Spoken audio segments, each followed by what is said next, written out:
selanjutnya, selamat bergabung yang baru bergabung di virtual kami di TVKC, sebuah kerjasama antara keluarga alumni Cipasung bersama Balai Adat Babat Kusutan dan Bangkan dan Tangerang Tangsel Club yang mencoba untuk bagaimana memberikan pendidikan tentang pahlawan nasional Raden Arya Wangsakara kepada seluruh masyarakat Tangerang.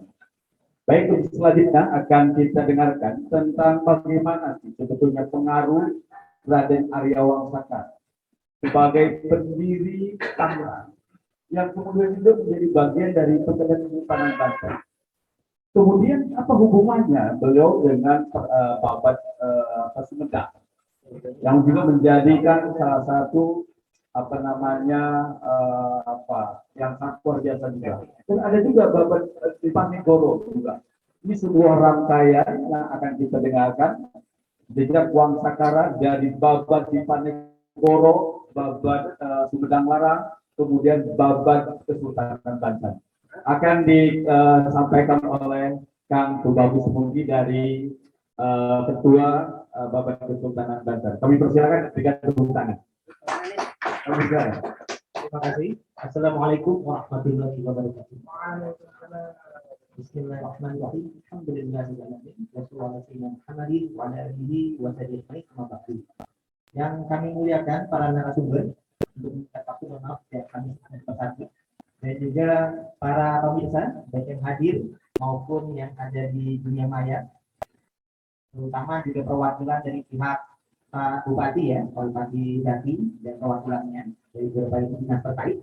Juga saya juga menyapa juga ada yang hadir di dunia maya, para anggota pemangku adat lembaga pemangku adat Kesultanan Banten. Di antaranya ada Tubagus Mahmudin dan juga Bang Haji Udin Safarudin dan sebagainya. Dan mohon maaf untuk mencatat waktu kami sebut satu tanpa mengurangi rasa hormat. Alhamdulillah wa syukurillah, saya Tubagus Mahmudin Fadil, Sarjana Rekayasa juga merupakan bagian dari Sultanan Banten, dan juga Balai Adat yang Tangerang. Sehingga di sini kita saling melengkapi, saling mengisi, karena Raden Arya Wangsakara ini sekarang ini sudah menjadi pahlawan nasional, tidak hanya milik warga Tangerang saja, dan tidak hanya milik warga Provinsi Banten saja, tapi juga milik nasional, milik Nusantara se-Indonesia sebagai pahlawan nasional. Dan juga kalau tadi kita sudah dengarkan kajian dari Pak Dr. Habibi, insya Allah, dan juga kandidat doktor, dan juga Kak Haji Alitaba, itu sudah masuk ke rangkaian kajian yang dari Dr. Habibi itu kajian sosiologis, sedangkan Kak Haji Alitaba ukur pengaruh kebudayaan juga dari pengaruhnya juga. Cuman karena kita juga menyadari mungkin banyak juga yang belum tahu sejarah dan silsilah tentang beliau, maka mohon maaf nih, saya kembali mengulang dulu untuk bagian, karena ini juga akan disiarkan ke berbagai pihak, jadi sejarah dari tentang beliau juga dari dasar dan juga berbagai sumber datanya. Jadi secara data dalam ilmiah itu ada sejarah primer dan sejarah sekunder. Data primer, data sekunder, ada data mayor, ada data minor. Data primernya adalah data yang ditulis pada zamannya atau data tua yang mendekati zaman pemisah kejadian bersejarah. Sedangkan data sekunder itu ditulisnya di masa kemudian. Nah, kalau data mayor adalah data yang ditulis oleh kalangan dari daerah historis tersebut atau orang dekat dari tokoh bersejarah tersebut. Sedangkan kalau data minor adalah data yang ditulis oleh pihak lain dari daerah lain yang mengetahui tentang sekilas peristiwa tokoh bersejarah tersebut. Nah ini alhamdulillah dalam kajian bersejarah kita bersama-sama dengan Pemda Kabupaten Tangerang itu sudah beberapa kali ada kerjasama untuk pendirian museum diorama, perubahan hari jadi Kabupaten Tangerang, dan juga untuk pengajuan pahlawan nasional. Dan kita bekerja sama juga dengan pihak akademisi untuk perubahan hari jadi itu kita dengan pihak Unpad di dunia kita. Dan dengan untuk pahlawan nasional kita dengan Dr. Ali dari UIN dari UIN Maulana Hasanuddin Banten di Serang. Jadi alhamdulillah dengan kajian-kajian data, baik data luar dan data dalam dan luar negeri, itu bisa kita anggap sejarah pendiri Tangerang, sejarah dari Arya Wangsakara ini merupakan berdasarkan data historis yang faktual, bukan sekedar mitos, bukan sekedar dongeng. Jadi awalnya dari data meskipun sekunder, tapi berupa data mayor, ini juga dalam ilmu sejarah berlaku teori argumentum ex silentio. Jadi selama tidak ditemukan data primer yang bisa menyanggahnya, itu sementara bisa diterima secara silent, ya tidak bisa dibantah, tidak terbantahkan. Nah, jadi dari standar kajian ini kita alhamdulillah sudah data mayornya adalah Paribon Kajian Paradia. Awalnya dipegang oleh keluarga penghulu yang di Tangerang dan juga disalin oleh keluarga Yasin, salah waktu itu Bapak Angkadi Yasin. Dan alhamdulillah sepersetujuan keluarganya, diantaranya Bapak Kang Bayu atau Asadullah Yasin, sudah setuju sejak diangkat, maka kami pun alhamdulillah sudah membuat perbandingan-perbandingan data sehingga bisa mengungkap ke publik, bahkan saya sehingga alhamdulillah yang ini sudah resmi menjadi pahlawan nasional. Dalam data Paribon Karya Paradia ini kita bisa disinergikan dengan Babat Diponegoro, dengan Babat Banten atau Sejarah Banten, dengan yang terkait dengan dunia internasional, termasuk juga Mataram, Makassar, dan juga di Timur Tengah. Jadi berdasarkan data Paribon Karya Paradia ini bisa kita simpulkan bahwasanya Raden Arya Wangsakara ini lahirnya di tahun 1615 dan wafat di tahun 1681. Jadi usia 66 tahun sampai dengan usia 66 tahun. Nah, dalam data Paribon ini diketahui bahwasanya beliau ini keturunan Sumedang dan juga keturunan Banten. Sehingga ketika disampaikan hijrah ke Banten, dalam artian bukan orang luar, tapi karena dia juga keturunan Banten pula. Jadi saya akan ceritakan juga dari Wangsakara ini dari garis ibunya ada bernama Nimas Cipta binti Raden Hidang Palakaran bin Pucuk Umun Banten yang kedua, yakni Surajaya kedua, bin Pucuk Umun Banten Surajaya satu, bin Pucuk Umun Banten Pesisir Surosowan atau Surasowan, bin Prabu Siliwangi Kedua Maharaja, Raja Sunda Galuh Pajajaran, makanya jarak Sundanya kental sekali dari garis ibu ini. Sedangkan dari pihak garis ayahnya, Raden Wangsakara, nah ini juga saya sebutkan juga dalam data Paribon bahwa ternyata memiliki banyak alias. Dalam data Sumedang, beliau aliasnya adalah Pangeran Buya Raja II. Dalam data Sejarah Banten, aliasnya adalah Haji Mas Imam Wangsaraja. Di Tangerang dikenal sebagai Wak Arya Wangsakara. Dan juga aliasnya lagi adalah di daerah Kresek, Raden Kenyep, alias juga Raden Kenyep. Kalau di keluarga Cilongok Pasar Kamis, aliasnya adalah Pangeran Surya Ningrat. Dan beliau juga digelari juga Arya Tanggeran pertama. Dan juga nama Arabnya adalah Syarif Hasan bin Ali. Jadi nama Ali banyak. Dan juga ketika beliau berdiplomasi dengan pihak Mataram untuk penggelaran Sultan Mataram, beliau dikenal dengan gelar Kiai Narantaka. Jadi alias cukup banyak. Nah, secara garis lakinya beliau adalah putra Pangeran Buya Raja Sumedang bin Prabu Gesangkulun Sumedang, Raja Sumedang. Jadi beliau cucu langsung dari Raja Sumedang, yang mana Prabu Gesangkulun dari garis ibunya adalah Satyasi Pucuk Umun Sumedang, keturunan Prabu Tajimalela, keturunan Prabu Buya Putih, jadi keturunan Ningrat Sunda Sumedang. Nah, tapi dari garis lakinya ini juga bersambung ke Arab.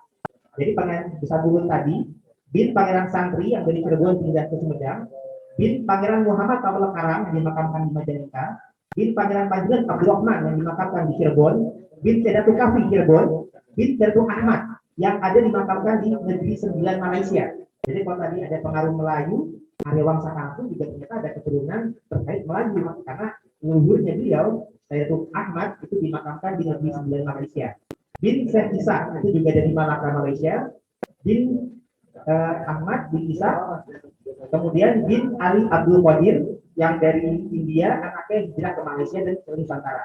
Bin Abdullah Asmat Khan yang ada di India, bin Abdul Malik Asmat Khan yang ada di India, yang hijrah daripada Yaman ke India, bin Alwi Abdul Fakih yang ada di Yaman, bin Muhammad Sohib Hilbat yang saat ini dimakamkan di Oman, bin Ali Kolikosam, bin Alwi, bin Muhammad, bin Alwi, bin Ubaidillah, bin Ahmad Al-Muhajir yang hijrah dari ke Yaman, bin Isa Al-Basri, bin Muhammad Al-Naqi, bin Ali Al-Quraidi, bin Ja'far Shadiq, bin Muhammad Al-Bakir, bin Ali bin Abidin, bin Imam Hussein, bin Ali bin Abi Thalib, yang menikah dengan Sayyidah Fatimah Zahra binti Rasulullah Muhammad Sallallahu Alaihi Wasallam. Sehingga dengan demikian jelas Raden Arya Wangsakara alias Syarif Hasan bin Ali adalah juga keturunan Arab, juga merupakan seorang Habib Syarif atau Habib, turunan generasi ke-28 daripada Nabi Muhammad SAW. Dan ini terdata kita kombinasi dari data Paribon dengan data negara kata bumi dengan data pustaka Carita Purwaka Taruban Nagari data Pustaka Raja Nusantara, data negara Kertabumi, dan juga data kitab nasab Syamsul Domilok dan Kitabul Asyrof. Sehingga insya Allah data ini bisa dipertanggungjawabkan. Jadi bukan sekedar asal-asal, karena kami juga takut dosa ya kalau kita mengarang-arang sesuatu. Tapi insya Allah tidak, ini masih terjaga. Bahkan kalau kita ziarah ke makam Rewangsakara, silsilah tersebut sudah terlengkap sampai dengan Rasulullah. Begitu juga kalau kita ziarah ke Sumedang, untuk makam beliau Pangeran Santri sampai dengan Rasulullah, silsilahnya pun juga sudah tercantum, dan juga silsilah dari Sunda pun juga sudah tercantum. Jadi insya Allah ini sudah merupakan data yang turun-temurun dan berdasarkan kajian data yang ada. Nah, artinya kita sudah sebut bahwa Wangsakara adalah keturunan Sunda juga, keturunan Arab juga, Sumedang dan Banten, dan beliau mewakili Nusantara yang dinilai Katunggal. Juga ada keturunan garis Jawa dan Madura pula. Jadi tadi neneknya daripada Rewangsakara, istri daripada Prabu Sagulun bernama Ratu Harisbaya. Ini dia adalah blasteran Madura dan Demak. Ratu Harisbaya ini keturunan daripada Nyai Narantoko yang merupakan putri daripada Pangeran Suprapradoto Jambringin yang dimakamkan di Pamekasan Madura, putra daripada Ki Pragolbo Bangkalan Madura. Nah, yang mana Pangeran Suprapradoto menikah dengan Ratu Pembayun binti Sultan Trenggono Demak bin Raden Patah Demak, yang mana Raden Patah Demak adalah putra dari Bri Kertawijaya, Kertawijaya V dari Majapahit. Sehingga tautan ke Jawanya ada, Majapahitnya juga ada, Maduranya juga ada, bahkan Cina dan Sampanya pun juga ada. Patah Demak beribu Ratna Subangsi, yang Subangsi adalah putri daripada Suteo, yang merupakan Muslim Chinese atau Cina atau Tionghoa dari Gresik, dan Cina pun juga ada. Yang mana Subangsi juga adalah putra daripada Syekh Abdullah Darkom alias juga Syekh Bintong, yang merupakan keturunan Arab yang menikah dengan Cina. Syekh Bintong ini adalah putra daripada Syekh Hasanuddin Turok yang ada di Bedah Karawang, merupakan guru daripada neneknya Syekh Hidayatullah. Jadi keturunan Arab, Cina, nah Campanya juga ya. Campa itu film Kamboja karena Syekh Turok ini merupakan beribu Yahirana, putri daripada Raja Campa Ceboma. Jadi luar biasa sekali, Wangsakara ini sudah mewakili berbagai etnis suku bangsa yang ada di Nusantara, sehingga meskipun yang dikedepankan adalah kesundaan, karena di mana bumi tidak langit dijunjung dan ditangku tadi, nah perilaku juga terkait sejarah atau bahasa yang ada di negara ini, meskipun utama Sunda, tapi juga tidak terlepas dari bahasa Jawa, daerah Kresek, dan juga bahasa Melayu atau Betawi. Karena tadi Wangsakara juga ternyata keturunan pula dari Melayu, Pinang, Betawi. Nah, bahkan keturunan dari Wangsakara juga ada yang berbahasa Betawi, termasuk di Pinang, termasuk di Tenaga, jadi masih ada. Kalau di Lengkong, Legok masih menjaga Sundanya. Sedangkan keturunan Wangsakara yang di Kresek itu menggunakan bahasa Jawa. Jadi ceritaku ini juga terkait dengan bahasa keturunan Wangsakara, karena Wangsakara keturunannya itu juga ada yang multi budaya. Tapi juga secara leluhur ternyata Wangsakara juga keturunan Arab, keturunan Melayu juga dari perempuan tadi ya. Itu Makassar mungkin ini semuanya sahabat, tapi Melayu ini kan termasuk Semenanjung, Malaka, Melayu, Sumatera, sama Makassar juga. Jadi terkait lah namanya Melayuan tersebut. Bahkan dalam surat Banten itu juga kita temukan data dari Ketayasan, salah satu suratnya itu juga terkadang menggunakan bahasa Melayu. Jadi bahasa Melayu juga cukup kuno juga, di abad 17 itu juga sudah digunakan. Itu berupa latar belakang bahwasanya Wangsakara ini merupakan simbolikal tokoh Tangerang, tokoh Nusantara yang bineka tunggal ika, karena berbagai dalam diri beliau secara besar beliau adalah Sayyid, tapi juga luar biasanya beliau berdakwah secara kultural dan rahmatan lil alamin, sehingga yang dikedepankan bukan kearapannya, bukan mengubah dengan menjajah dengan akulturasi Islam, bukan, tapi siap bersedia berakulturasi dan asimilasi dengan budaya setempat, budaya Sunda. Ya, meskipun beliau memiliki nama Arab Hasan bin Ali, tapi dia dikatakan Wangsakara. Nama Wangsakara ini juga ada pengaruh lain. Karena sebenarnya kalau bangsawan Sunda dan bangsawan itu lebih dikatakan dengan kita Sanskerta. Sebenarnya beliau itu dalam sejarah Banten Wangsaraja. Raja dalam bahasa Melayu sama dengan Kara. Wangsakara itu sebenarnya sudah ada pengaruh Melayu di situ. Termasuk sebagai bahasa Sunda punya Ilu Paraksa, tapi yang dikenal karena ini sudah jadi 3 raksa, ada Melayu, Yang ternyata bangsa Karapan juga masih ada di Melayu yang bisa kita ziarahi. Ada Syekh Ahmad Majnun yang dimakamkan di negeri sembilan Malaysia, dan juga di Pulau Besar Malaka juga ada. Itu leluhur beliau itu masih bisa kita ziarahi. Ada di Sumedang, ada di Cirebon, ada di Majalengka, ada di Malaysia, ada di India, di Yaman, dan juga itu masih bisa kita khusus di Jogja. Nah itu kalau untuk silsilahnya, untuk sejarah sedikit. Beliau lahir tahun 1615 di tahun 1628. Data Babad Diponegoro dan sejarah dan juga Parimbon itu turut merekam bahwasanya beliau bersama para saudara misarnya dan juga dengan pasangan beliau atau suami dan istrinya di Patukur di usia muda sudah berjuang melawan atau menyerbu waktu itu Sumedang kolonisasi di Jawa Mataram dan Sultan Agung. Sebelumnya saat itu sebenarnya belum bergelar Sultan Agung, baru Susuhunan Agung. Jadi Sultan Agung Mataram menugaskan para ningrat Jawa Barat dan mereka itu untuk hari bekerja sama menyerbu VOC di Batavia. Dan yang itu tergerak tersebut salah beberapanya diantaranya adalah para tiga raksa dan juga Wangsakara beserta mengikuti paman mereka di Patiukur. Waktu itu Wangsakara masih usia muda 13 tahun, tapi sudah ikut berjuang. Kemudian di garis belakang ikut memanah. Karena di masa itu sudah bisa berjuang tuh ikut berjihad gitu. Sebagaimana kalau sahabat Rasul dari Sabit dari usia muda pun juga ikut berperang. Nah, kemudian dalam perang tersebut dilanjutkan 1628 ini Mataram kan ada 2 kali serangan. Dari Mataram di Patiukur pun meskipun berjasa tapi ada kegagalan sehingga kemudian para warga Patiukur ini bergabung dengan pihak Islam Banten. Dan bergabungnya bukan sekedar hijrah di tanah asing, karena tadi saya sudah jelaskan silsilahnya, mereka pun bagian dari keluarga Banten. Nah, untuk tiga raksa ini sendiri perlu dijelaskan lagi. Yang pertama adalah Raden Suryadi Wangsa II, kakak misarnya Wangsakara. Raden Suryadi Wangsa I adalah Leopold di Padang. Dari garis dari beliau adalah orang Banten, Ratu Bidari, Pangeran Topati, Maulana Yusuf, Maulana Banten. Satu lagi adalah Raden Arya Jaya Sandika, yang garis kakinya adalah anak daripada Raden Jaka Lelana, keturunan Pucuk Umun, sama sisanya dengan tadi garis ibunya Wangsakara karena berkakak adik dengan Dimas Chandra.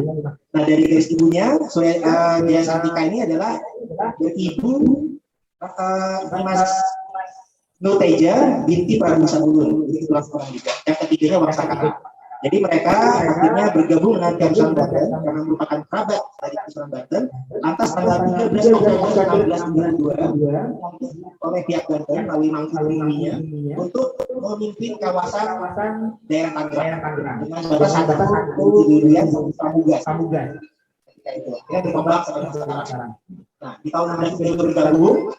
Dan tahun 1628 sempat datang, 1632 dilantik, kemudian diutus oleh Banten sejak tahun 1636 dan kembali tahun 1638. Nah, pengutusan ini merupakan hal yang menarik karena di sini sebenarnya cari daripada kiprah perjuangan nasional beliau.